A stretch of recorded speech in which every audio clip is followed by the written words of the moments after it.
Scott, what's going on, man? Dude, it's good to see you. How are you doing? I am, Larry. I am. To be honest, I'm terrified. And I also feel a deep sense of honoring.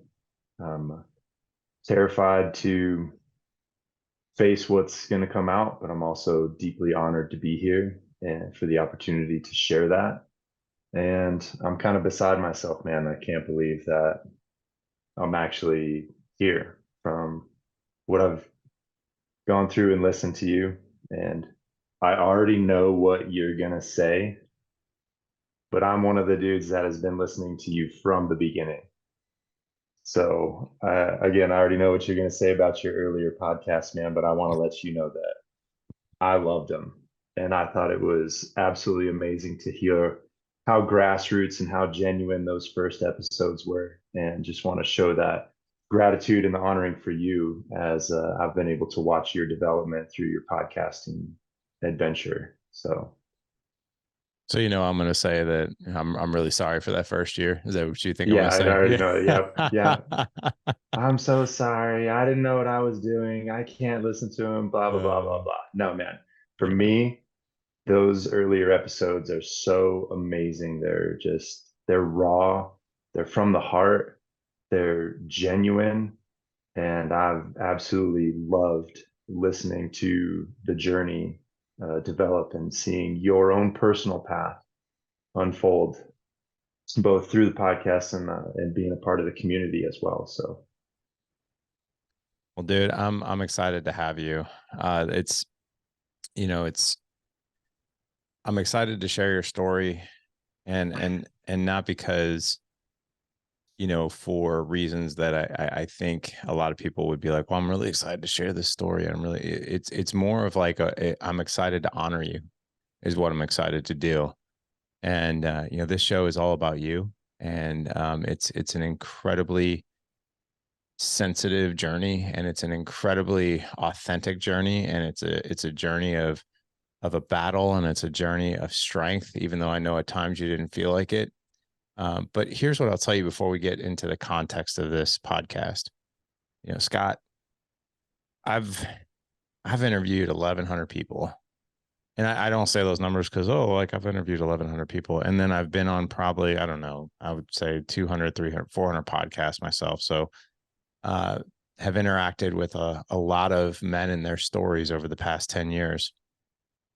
And one of the reasons I'm so honored to feature your story, your journey, your strength, your struggle is because it's very unique. And here's what I think, quite honestly, will happen is that men listening to this podcast and just men in general, we go very inward, and we truly think that our problems are tough, and they are.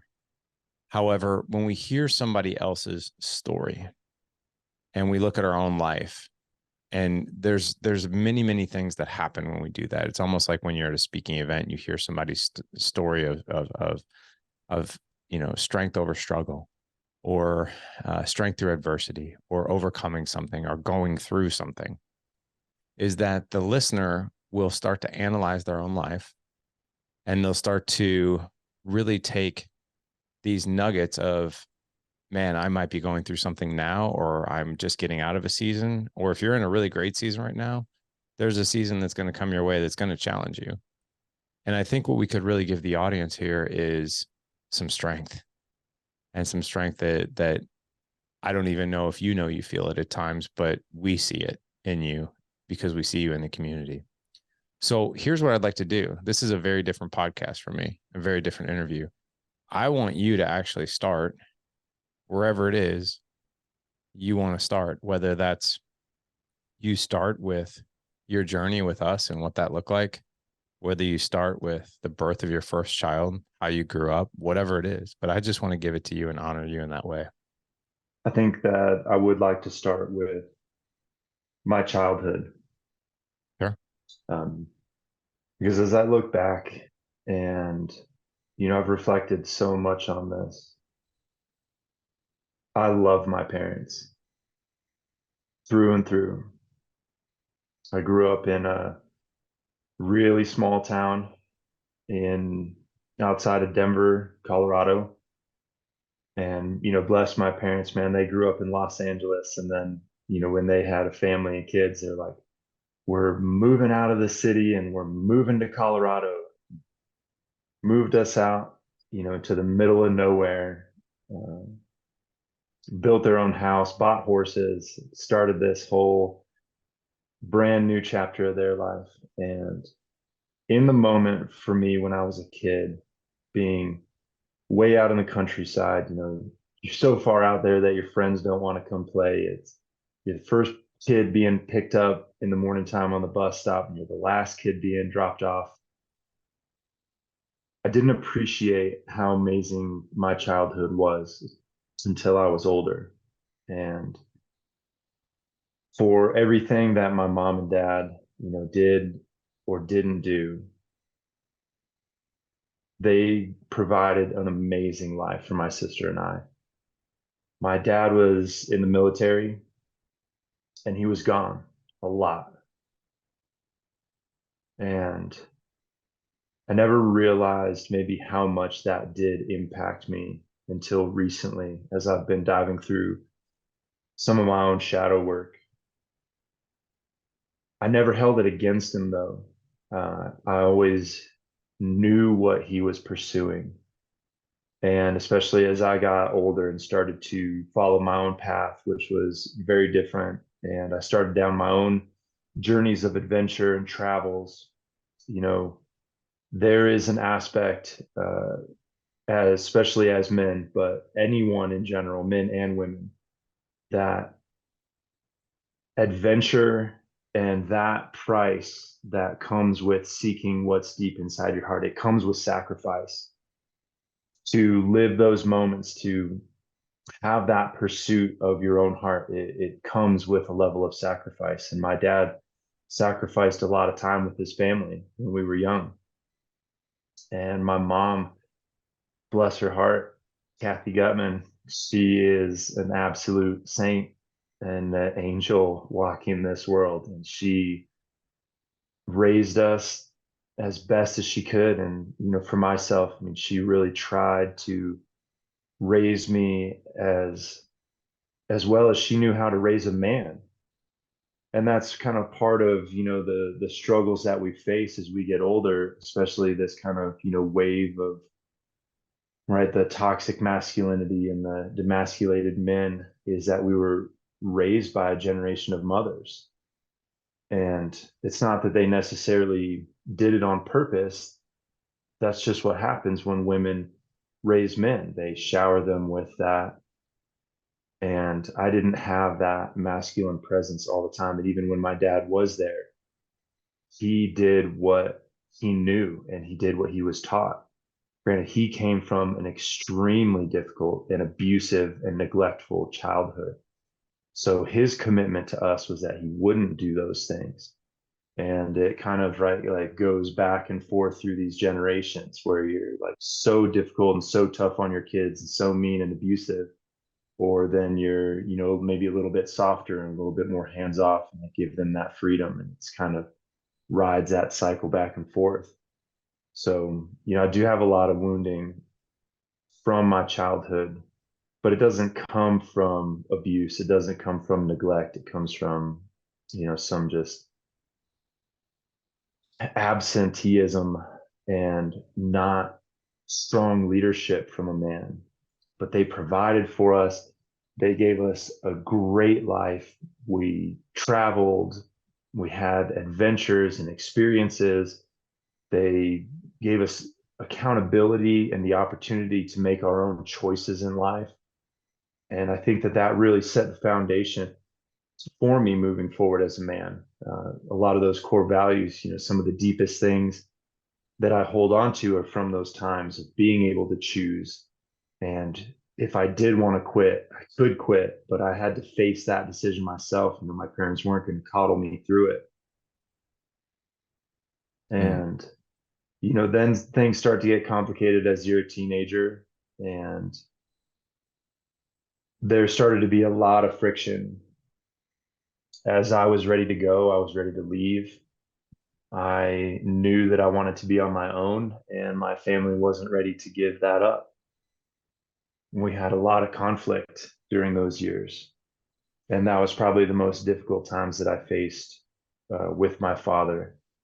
As you know, the young ram comes up and starts challenging, the king of the mountain, and that all culminated into some pretty traumatic events, and one in particular where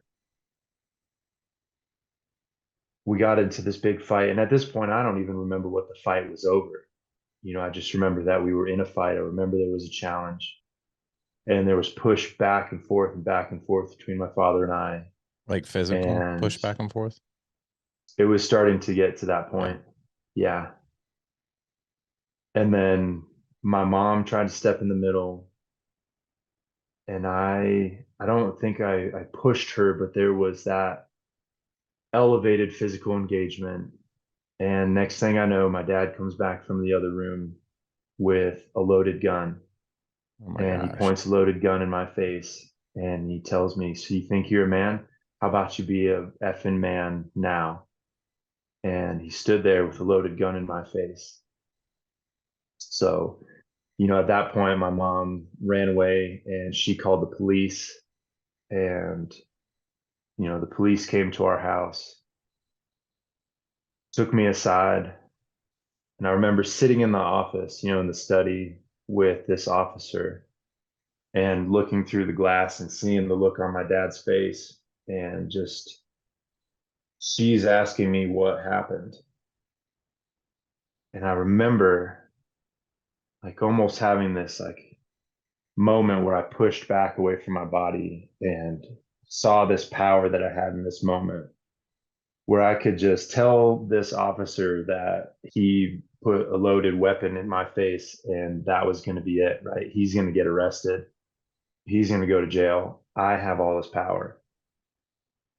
But I also saw the power that I have to keep my family and to heal my family and to move in a completely different direction.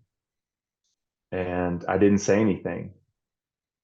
I I kept it to myself. She knew that something had happened, right? Because my mom just called telling the cops that, my dad put a gun in my face, but I never said a word about it. And then they didn't really have anything, and the situation diffused. And obviously, like, I went to bed, and then that started a long period of my dad and I, like, not speaking to each other, and really walking on eggshells with each other for a long time.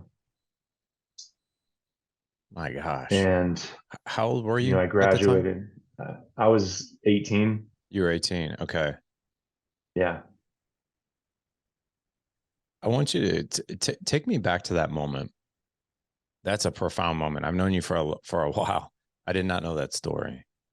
And take me to that moment where you're having this conversation with the officer. You see your dad in the other room. You even use the words of, I felt like I was almost outside of my body. You have a decision to make. I need to tell, any 18-year-old you see someone in uniform who's asking you questions, there's a part of us is like, if I don't tell the truth, I am really in trouble. So it's almost Yeah. like, plus, an 18-year-old kid, a young man who just had that happen to him. There's probably parts of us, father or not, we're just like, yeah, let me tell you exactly what happened. Here it is. But you took Hmm. pause and you didn't. And I'm so curious as an 18-year-old young man and seeing your dad and then having this experience where you didn't even feel like you were fully in your shoes, what convinced you not to say anything to this officer? It's hard to explain. And well, I can explain it now. I'm more in tune with it. Um, for me personally, right, and I don't ever want to, project outwards, so I'm going to take full accountability, and speak from the I believe in this world, in this lifetime, there is more happening than we understand, spiritually, energetically. I believe that there are spirit guides. I believe that there are, you know, gods, angels, whatever you want to call them. And for me in that moment, when I felt like I was pushed back out of my body, I saw both of these timelines. And so instead of being reactive in that moment and just feeding from raw emotion, I could see these two timelines as I looked at my dad and I looked in his eyes. And I could see what was going to happen to my family if I said, yes, he did this. And here's the truth of what happened. I could feel into and see the break apart. I could see the devastation. I could see the backlash that would happen through for everybody. And then at the same time, I also saw what was going to happen if I took accountability and I internalized this and basically held my family in my hands and held my family in my heart. And, we're not taught those things, how to perceive into that, right? Like we're even taught, right? People love the term, well, that's total woo-woo bullshit. And in other cultures, in ancient traditions, like those were practices that young men and women were taught, that were guided into to perceive that there are things happening around us all the time that are beyond our belief and beyond our perception. And I'm way more in tune with those things as I've gotten older, and they have guided me. And some of those things will really come into play in my story, later. But that was a moment where that came in, where I've always felt like my grandmother is one of my largest guiding spirits. Like I feel her presence all the time. And I feel like that was a moment where this guardian spirit really showed me what was going to happen down both of those paths. And for me in that moment to come back, and my family is so important to me, to feel in my soul how I held my father in that moment and I held his destiny. It was so much more important. It held so much more gravity to protect him in that moment than to unload this repercussion of his actions onto him. And I felt that protection mode at that point. And that's what overwhelmed me. That's what overtook me. And I listened to my heart in that moment versus being caught up in my head and being caught up in my emotions. And I think sometimes we really lose track of that, especially as men, because we're so emotional. We're not taught how to control our emotions. We're not taught how to process them. And sometimes we need that moment of extruding ourselves back from our thoughts, extruding ourselves back from what's facing us, and drop deeper down into our bodies and drop deeper down into our hearts and really feel what's there and feel what's in alignment. If I make this decision, is this what's going to take my heart to the next level? Is this what's going to take my heart to the deeper opening capacity that it can hold love? Or is this going to shatter me and shatter the hearts of those around me? And if we can have that little moment of pause, I think that we would have much more of an impact with our decisions. I think that we would be much more considerate of how the shock wave that leads out from the decisions that we make off of impulse can be. And that we can really take a lot more ownership over caring for other people's hearts and caring for their lives, because this life is not just about us. We're so tied to each other. We are so tied deeply to those around us that by making those moments, making those decisions of holding another person's heart in your hands, you can uplift an entire family versus destroying an entire family in an instant. One of the There's one word that's really coming to mind as you share this incredible story. I've never heard a story like this. Never. Because I thought the way it was going to end is you were going to tell the officer everything that happened and then the ramifications that came after that. But the one word that keeps coming to my mind and heart is grace. And perhaps in that moment, your dad was very reactionary. And it was a moment that he never meant to even happen, right? But yet it did happen. And yet somehow, some way, his 18-year-old son gave him that one thing, that grace, that he was able to somehow, some way, not take a punishment that was probably very much due and recalibrate. And the story I'm telling myself, Scott, and it sounds like you guys didn't really talk too much after that, but is was there a road of redemption after that? Was there something that did he take his life in a completely different direction after that moment? I don't know about taking his life in a completely different direction. I think he was absolutely humbled. And I think he spent a long time in deep reflection. But where the story really comes to, and right, it's the theme that's kind of overlaid is ownership. Because what ended up happening is we didn't speak. Our relationship was very distant. I went away to college, and sometime later he came and visited me, and we were sitting out at lunch. We went out to lunch, and you could just tell that there was distance, there was friction, it was awkward. And again, right, that moment to step back, because built up inside of me was that moment where I wanted to look at him and say, you, right? You did this, you blah, blah, blah, blah, blah. And again, I saw those two paths. Like, what is going to happen if I start accusing him and start pushing blame and passing blame and creating that pathway for us to walk down, for him to be defensive, for him to then throw things back at me. And I saw the pathway of ownership and accountability through ownership. And I looked at my father in that moment. We hadn't spoken, I mean, literally sitting in silence at the table because neither one of us knew what to say. And I looked at him and I said, Dad, I don't know why I did the things that I did. And I don't know why I acted the way that I acted to cause that situation. But I just want you to know that I forgive you, that I love you, and that I am sorry. Wow. How did he respond? I think he was shocked. Yeah, I'm Um, sure. Yeah.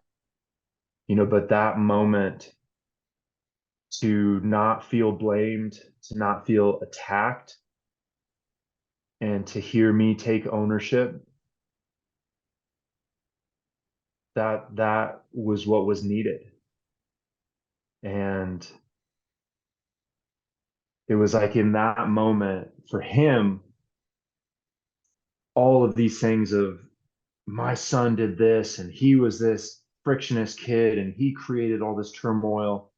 In that moment, when I took accountability, when I took ownership, he had nothing to hold on to. Yeah. All of that resentment from me being that tumultuous kid, just like it was just gone. And it was in that moment that he and I started a new relationship. And from that point on until this moment, you know, he's not just my father. He is truly my dad, and he is my best friend. We have an incredible relationship of being able to hold space on both ends. There's times where I'll call him and I'll say, like, hey, I need you to be my father right now, and I need help. Or I can call him and say, hey, I need you to be my friend right now. I need you to put the father hat aside. And then there's times where he'll call me and he's like, I need you to put your son hat to the side and I need you to show up and be my friend and hold space for me right now. Or, hey, I need you to be my son and I need you to show me love and I need you to hold me in value and appreciation and respect. And we have that relationship. And that would not have happened if I hadn't have taken that moment for full, full ownership of my side. No blame, no resentment, but to deeply look at ourselves in accountability, deeply look at ourselves in ownership. And those are themes that, right, will tie very much so into my story. And still, right, is like complete ownership. It's still a theme for me every day. I just want to take a step back here, and I just from an observer, and I'm imagining this unfolding, this situation, and then these conversations that you're talking about, and then these continued conversations and interactions of like, hey, I need you to take your dad hat off for a moment. I need a friend, or I need you to take your friend hat off and be my dad, and then vice versa back to your dad. You and I are both fathers. I can't even fathom the amount of, I think pride is the wrong word. Like, because I think it's too small of a word to say like, I'm proud. I think honored and privileged and humbled would probably be the words that I would use if I was your dad in that situation. Because here I am, my son has every reason in the world to point a finger, blame me, tell everything, and then to hold a grudge against me for the rest of his life. But instead, I have a son who takes full ownership in his part to play in what had happened, even though, quite frankly, he probably was a bit of a victim in the situation. And but the cool thing is this: you said something in there that I think everyone needs to hear, is that when we have full ownership and we own every bit of our part in any situation, the other person can't hold on to something that we're not holding on to. In other words, holding on to our pride or our ego or all the reasons why I'm holding a grudge against you and this is my reasons and this is it and blah, blah, blah. Versus this is my part to play in this whole thing. And here's where I might have misstepped, or here's where I overlooked, or here's what I didn't do right, or here's what I did do. And I'm raising young men myself. And, you know, never have we had a situation quite like that. But that ownership piece is so powerful. And I think the ownership piece we also learn from probably our parents. My son, even though minuscule, I'm not, please don't take this the wrong way. I'm not comparing situations, but I'm simply hitting the point of ownership. My son, who's 15, came home yesterday morning after his 5 a.m. football practice, completely distraught. He's starting on JV as the This center. is Mason. This is Mason. Yeah, he's the starting JV It's not on. fair, like I hear you so much that I like know your entire Right, family. you know him by the names. But yeah, Mason's the starting center. He's also on special teams. They do throw him in as much as they can on defense as well as linebacker, and then he also plays varsity on special teams. But he's very critical of himself, and it's very important to him that he performs well. And yesterday he came home distraught, and I'm like, "Are you all right?" And he's just shaking his head, and he was so upset. And I'm like, "What's going on?" He's like, "I couldn't get my snaps down." I'm like, "What do you mean?" He's like, "I couldn't get my snaps down during practice this morning. Like I kept snapping them high. I couldn't keep my butt down and I kept snapping them high." And he's like, "Dad, at one point, the coach told me to stop snapping and he handed the ball to the quarterback and they did the reps with the quarterback with the ball in his hand and he had to throw." He's like, "I was so humiliated." I was like, "Buddy," I was like, "Man." And as a dad, I don't let my kids off the hook, but at times, like I know Mason's heart and he's more critical on himself than I ever can be. And I go, "Buddy," I appreciate how important this is to you. I was like, "But we're always going to have bad workouts. We're going to have bad practices. We're going to have performances that we didn't live up to the expectations that we had." I was like, "And every now and again, we're going to have a bad day."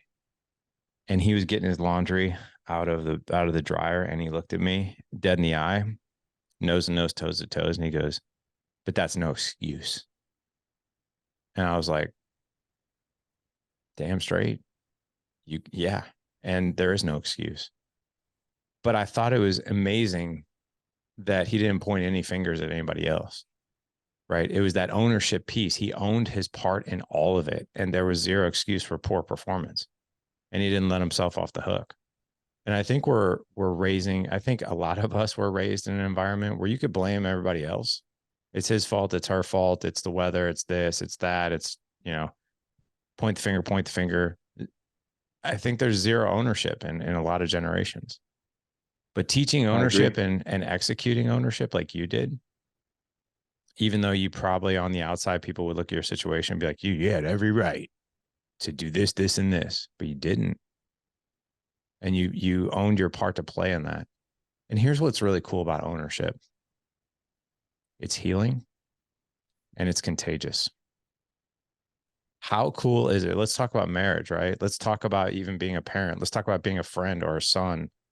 When you can go to somebody else that the situation is wronged, whether it's their fault, your fault, both your faults or whatever, and you can go to them and say, I had a part to play in this, and here's what it was, and I am truly sorry.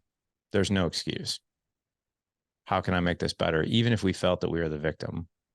So I just wanted to make sure that the audience really heard the theme of ownership in there, even in the times where it makes total sense to not own any of it, right? There's always two people. There's always two sides to every story.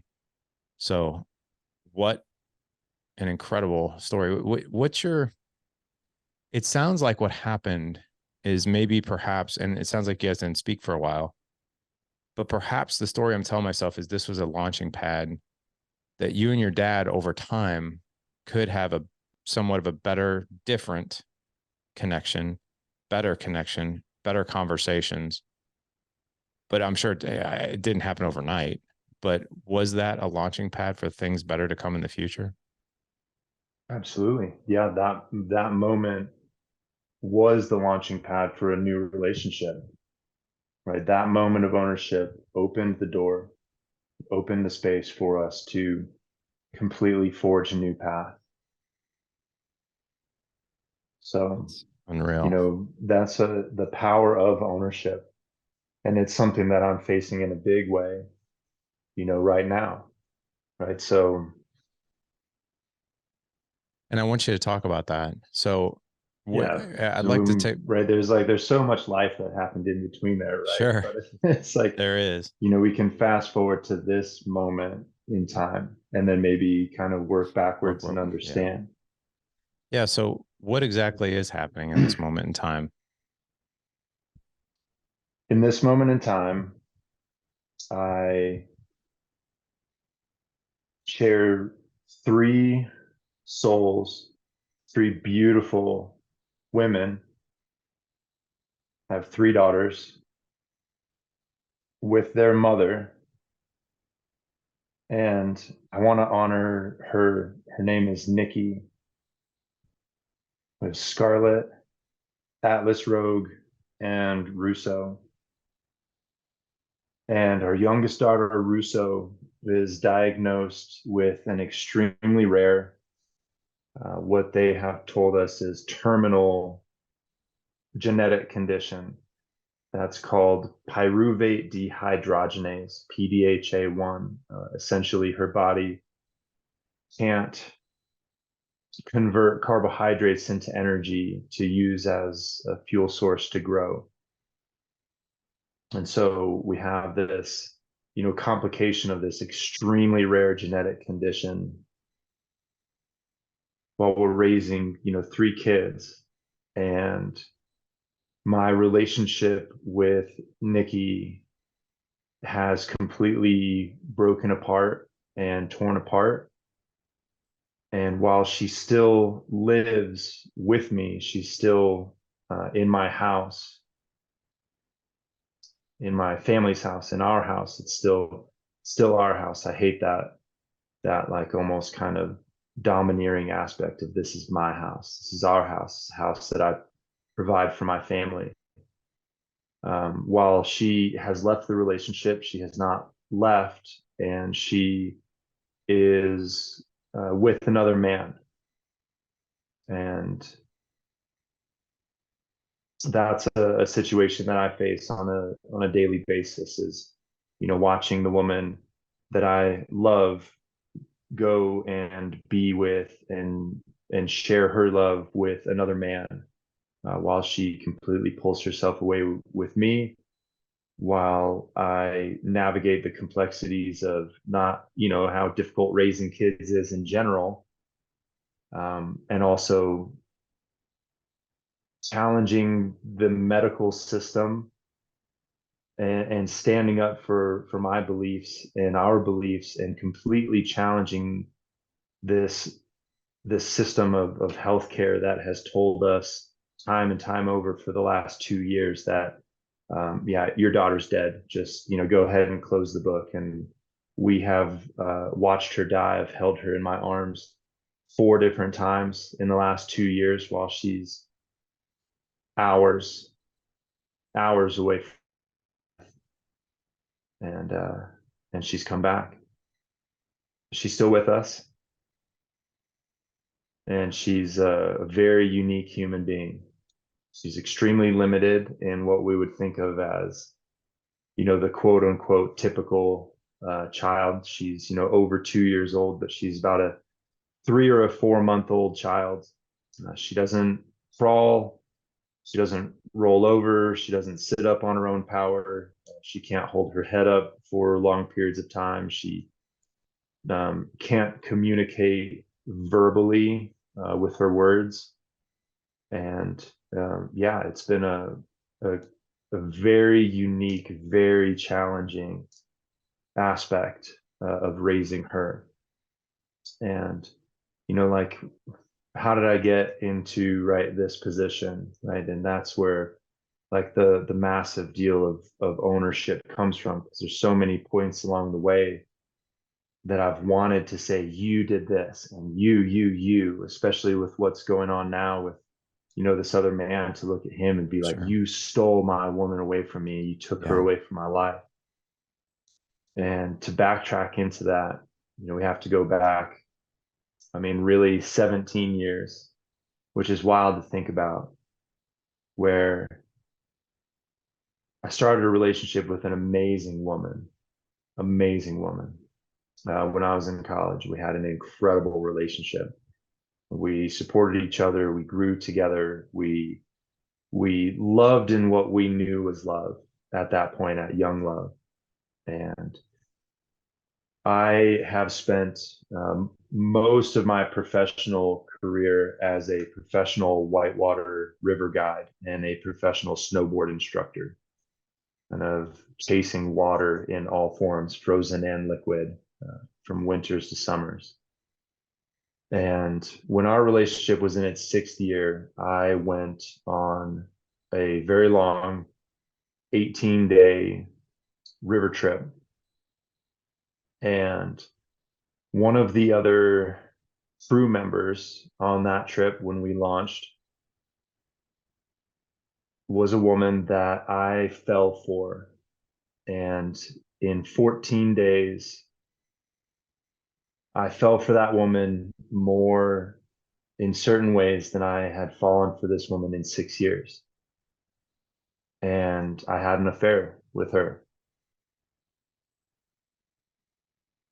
And there was a moment where we both thought that it was going to be this fantasy, this fairy tale, and we were going to get off of the river, and we were going to, jump in the van and ride off into the sunset and start this beautiful life.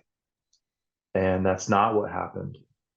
What happened was, I was so devastated by my choices that I couldn't not face it. And instead of riding off into this fantasy with this other woman, I drove back. And I faced my partner, and I told her what happened. And I took ownership of my actions. And I watched as those actions completely devastated a woman that I loved. And we worked through it. We stayed together. We had our process, but we stayed together. We stayed together for another year until we knew that our lives were separating for other reasons. And at that point, we both made the decision to separate and go our own ways. And she went down her path, which ultimately would be amazing for her. She's living an amazing life right now. And that was the reason why we split up, is because I knew that if she gave up her path to come be with me, that she was not going to reach her highest potential. And the same for myself. And so like I really honor her and I love her even to this day, even though we're not connected, but she has an incredible life that she's created for herself. And I went to be with that other woman. We spent 2 years together, two of the most incredible, blissful, loving, romantic, magical years of my life, until we both separated again to go pursue, kind of that theme of like what I talked about, with my father. We both had goals. We wanted to achieve for our own adventure, for our own. It always comes at a point of sacrifice.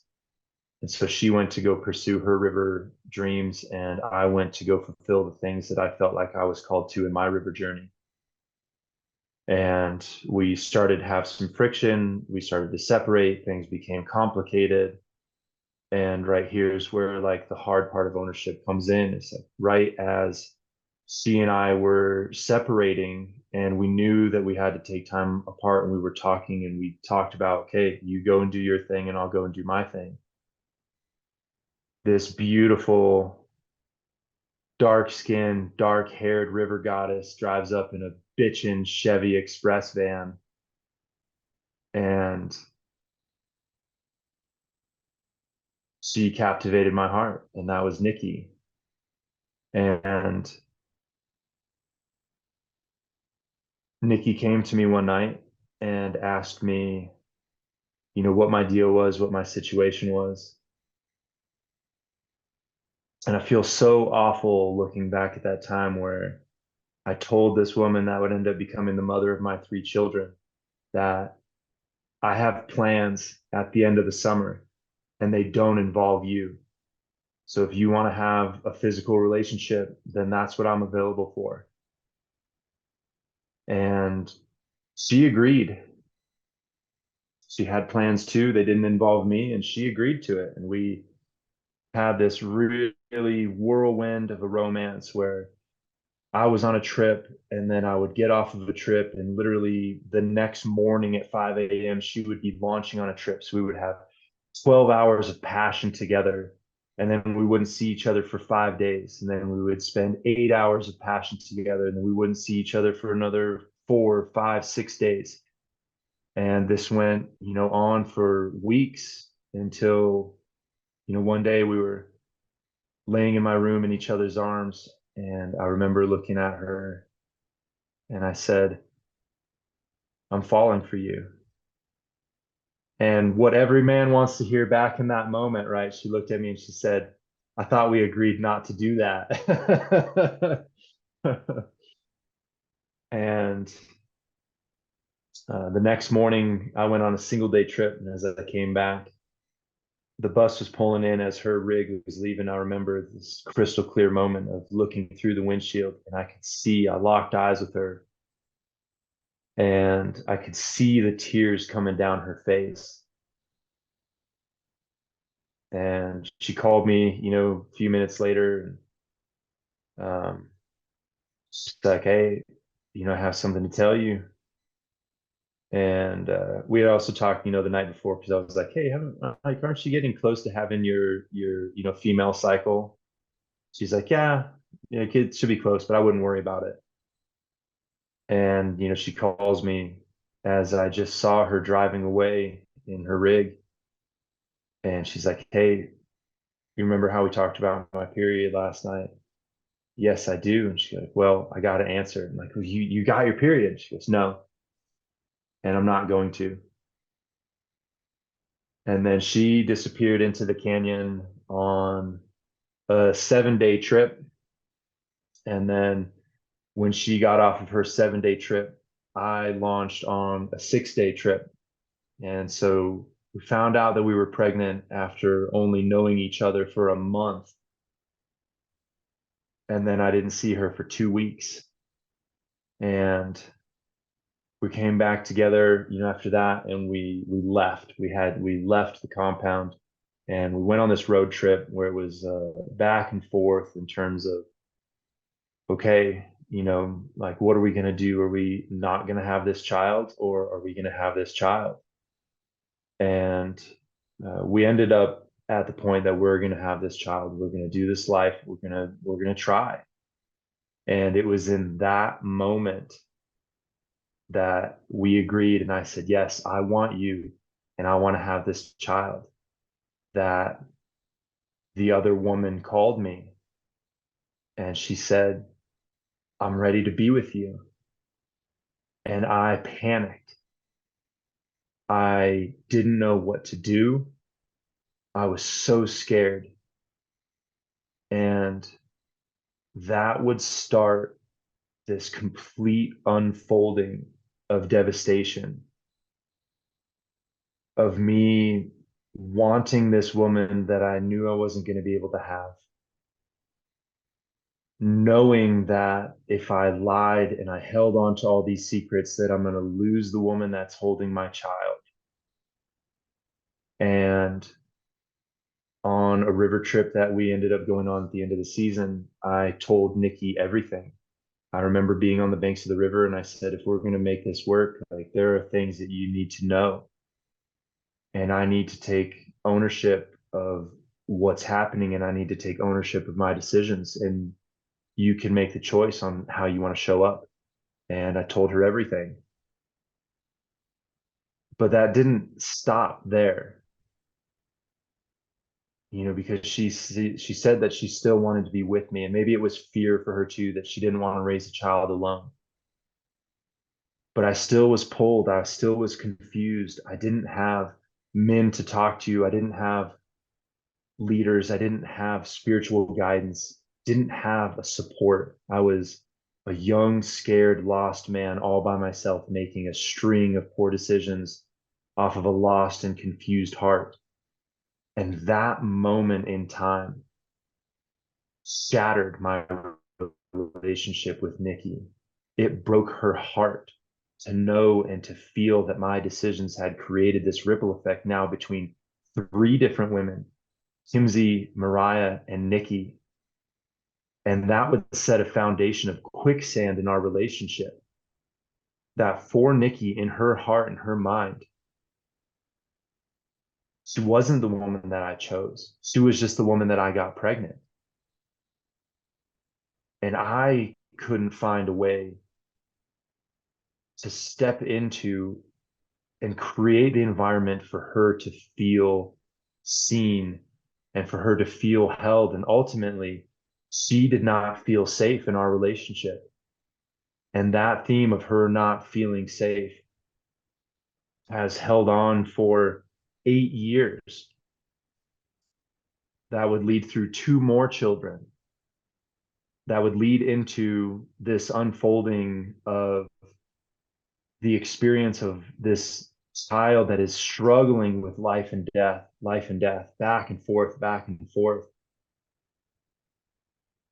The complexity of that situation, that then, as our child is dying, as her two daughters or her two sisters are being torn apart, watching her sister go this, watching their parents absolutely be torn apart at the seams, that Nikki started to struggle from these severe panic attacks.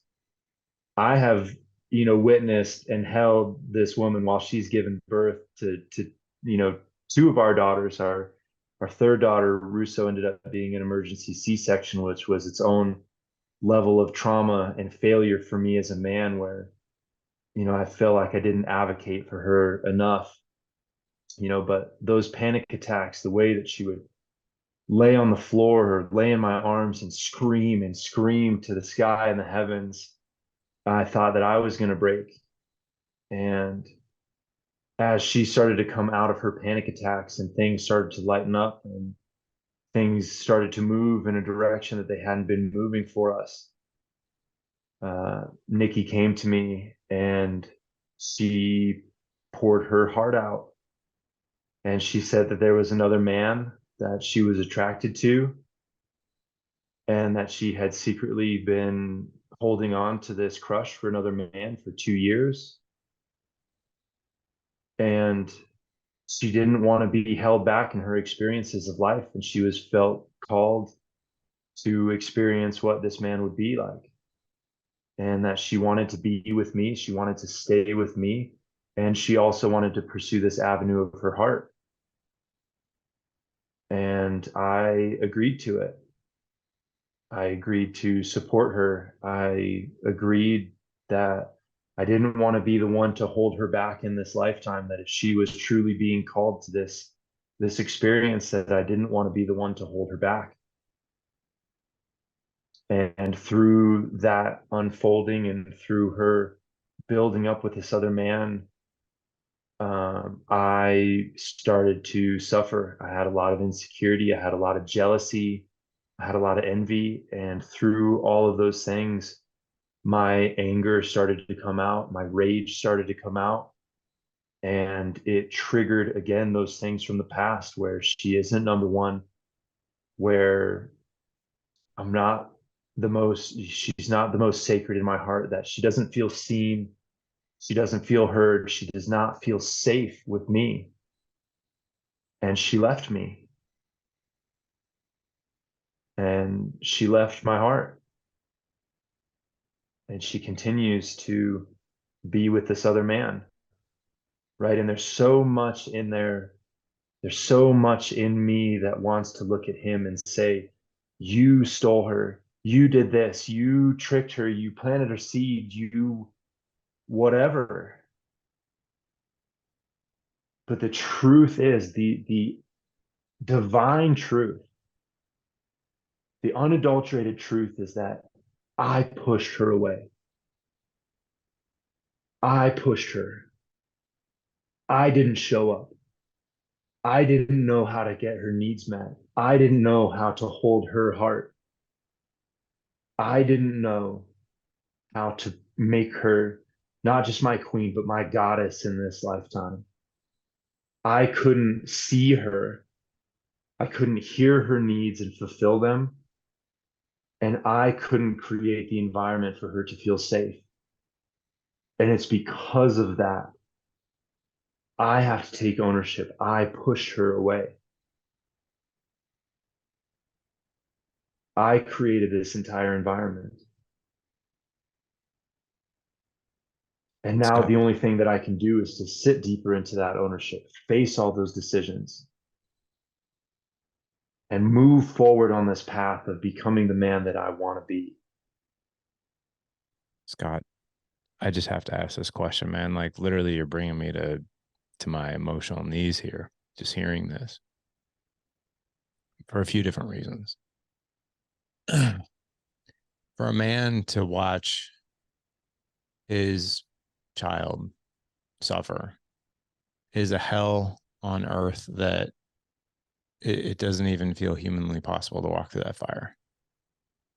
One of my very good friends and business partners, my best friend, Jason McKenzie, lost his 19-year-old daughter tragically 7 months ago in a car accident. I've never seen such devastation in my life. And you walk through that fire with somebody and you see how hard it is. And your heart, like I've cried with Jason because his pain, seeing his pain is painful. So seeing, and knowing this pain is painful. On top of it, seeing the woman that you love, and I know that, there hasn't been, your relationship with her hasn't been perfect and you've taken full ownership, but to have these two things that are happening in your life, the thing that really comes to mind, Scott, and I really want the audience to hear this, is no matter what our circumstances are, no matter what, we can either be a victim or we can be an executor. And the choice is ours. And here's the funny thing. And when I say victim, we throw up our hands, we get very resentful and be like, look, everybody, look at my life. Look at how hard it is. I truly don't have any gas left in the tank. There's no ownership here. Life happens to me. It doesn't happen for me. Life happens to me. I don't have any say in it. And I give up. And then you have the anomalies. You have the one percenters. And by the way, here's the interesting thing. We could all be one percenters. Where you're facing a fire like this and you're like, yep, this is insanely hard. Hardest thing I've ever been through my entire life. Probably will be the hardest thing I ever walked through in my entire life.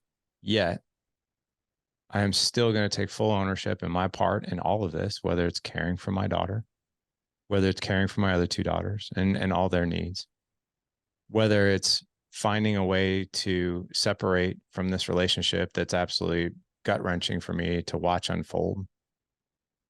Yet I'm still going to do it. And I'm still going to do the work. And I'm still going to be there for people. And I'm still a leader. And I'm still an unfinished man who is not only going to reach out for support when I need it, but also give it. You've been doing life with us in the Alliance for a long time now.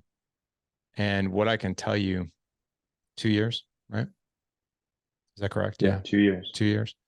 And what I can tell you, over the past 7 years, we've served over 4,000 men, I think, to this point, of men who have come and done life with us, still do life with us. Men who have come and done life with us have left. Men who have come and done life with us, left and come back. All the above. And there are people that who come and do life with us, who set the bar for inspiration that, quite frankly, hardly anybody can even fathom or touch it. And you, my friend, are at the top of that list. I've seen you on my coaching calls. I know all about you. I know all the things you're going through. I didn't know the story about your dad, though.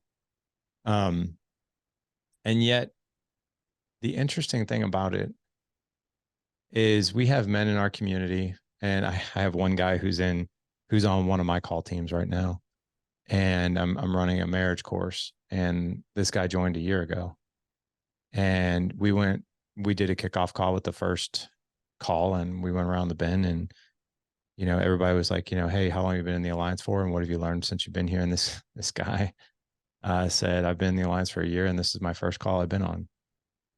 And I was like, are you serious? And he said, yeah. And I posed the question. I was like, tell me why. And he's like, oh, I just a lot of things going on, a lot of busyness, and didn't make time for it. And basically, long story short, his marriage was starting to struggle big time. And he's like, I got to do something now. And I share that with you because we all find excuses not to do something until something is really, really bad. And even when things are bad, we'll find the excuse to stop doing something because it's just so bad. Like, why even try at this point? You, on the other hand, I think are a lighthouse for other men to aspire to. Scott, you're a man I aspire to. Because faced with the same things that you're facing, even after everything I've learned, everything I've done, everything I talk about, everything I coach through, I don't know how at times I would find the strength to keep going. But you do. You do. You continually show up. You continually engage. You continually are there for your daughters. You're continually providing a home for a woman that you love as she transitions out of your relationship and into a new life. As we wrap up this show, this is a story of absolute strength that I have never seen, ever. And I'm honored that you've shared this strength with us. And as we wrap up this show, the thing that I have to ask, where does this strength come from? And how would you advise the rest of us to leverage it? Because here's the funny thing, right? Here's the secret. We all have it. We all have it. It's a matter of choosing to use it. It's a matter of choosing, am I going to be a victim or am I going to keep going and be an executor? And I think one of the biggest gaps for men out there is I don't know how to use it when I need it. So if you could shed some light on that, I think it would be so helpful for all of us, including me. Hmm. Thank you. And I just want to take a moment to just fully receive that honoring, Larry. So thank you for that. Where does our strength come from? Very simply, but it's very complex in its structure. Our strength comes from within. We are divine sons and daughters. We are sacred sons and daughters. We have within us this immense power, an immense capacity for strength.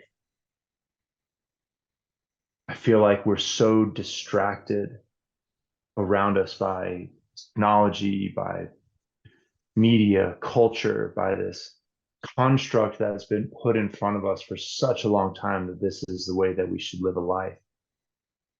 Right. And for me, I have a tattoo right here on my ribs, and it says strength to be. When I was going through, which we don't have time to get into why I got the tattoo, but I recognized as my friends were turning to drugs, alcohol, violence, external sources, I had this moment. That was this realization that for myself, my strength comes from within. And so anytime that I need that reminder, when I'm feeling low, when I'm feeling down, I sit, I breathe deeper than I've ever breathed in my entire life. And I put my hand right here and I feel that my strength comes from within inside of me. I feel the power that grows from my heart. And we have to let down that guard. We have to let it shine. And that brings us to this deeper concept, right? Of like being a part of this community, being a part of the men's work that I've done, for years before I was a part of the Dad's Edge Alliance, right? This statement, right? That's like, I am because we are. The other side of that is that we are because I am.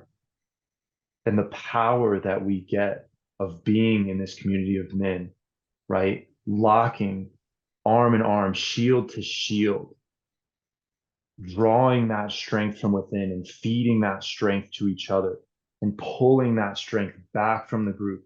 Not men that are going to fluff you, not men that are going to allow you to slip, allow you to find reasons and excuses, but men that are going to hold that accountability, right?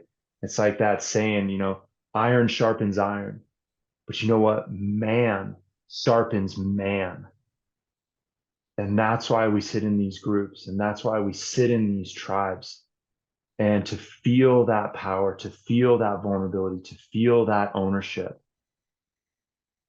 you have to let your heart open to it.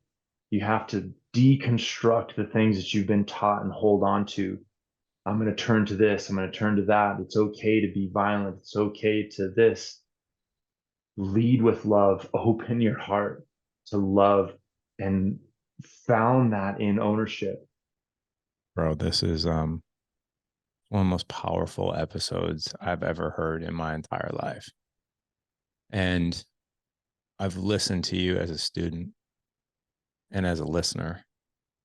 And you have truly brought me to my physical and emotional needs, my friend.